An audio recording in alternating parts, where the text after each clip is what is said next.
Le canapé, c'est le dialogue des cultures, le dialogue des politiques, le dialogue intergénérationnel. Le canapé, c'est aussi l'apprentissage du français. Le gouvernement rwandais vient de lancer un plan stratégique du secteur de la santé et de la stratégie d'élimination du cancer du col de l'utérus au Rwanda. Il compte le faire avec 3 ans d'avance sur l'objectif mondial.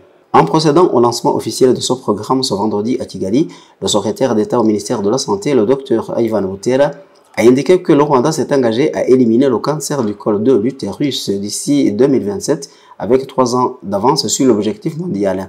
Il a indiqué que cet objectif s'appuie sur les progrès réalisés par le pays dans l'élargissement de l'accès aux services de vaccination, de dépistage et de traitement du cancer du col de l'utérus et d'autres maladies non transmissibles. Ces progrès, a-t-il dit, mettent en lumière les réalisations plus larges dans le secteur de la santé qui doivent être soutenues et accélérées par une planification stratégique à court et à long terme.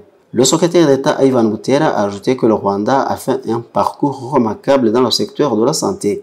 Il a indiqué qu'aujourd'hui, on célèbre le remarquable parcours du Rwanda dans la transformation du secteur de la santé où on entame la prochaine phase de l'engagement collectif à garantir des soins de santé équitables et de haute qualité pour tous.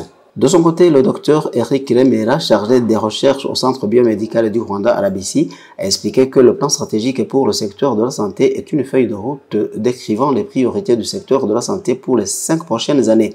Il a expliqué que ce 5e plan stratégique fournit un cadre pour améliorer les performances de soins de santé et garantir des résultats sanitaires durables au cours des 5 prochaines années. Cette stratégie, a-t-il indiqué, vise à vacciner 90% des adolescentes avant l'âge de 15 ans, dépister 70% des femmes âgées de 30 à 49 ans à l'aide de tests de haute précision, enfin veiller à ce que 90% des femmes chez lesquelles on a diagnostiqué des lésions précancéreuses ou un cancer évasif reçoivent un traitement fondé sur des données probantes et en temps voulu. Le cancer du col de l'utérus est le 2e cancer le plus fréquent chez les femmes au Rwanda, avec environ 866 nouveaux cas et 609 décès par an.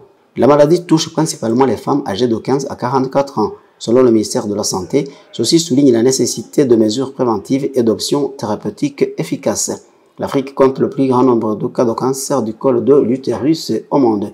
La plupart des femmes sur le continent qui sont diagnostiquées le sont à un stade avancé et leurs chances de guérison sont faibles. Contrairement à d'autres cancers, le cancer du col de l'utérus est l'une des formes de cancer qu'on peut prévenir et guérir.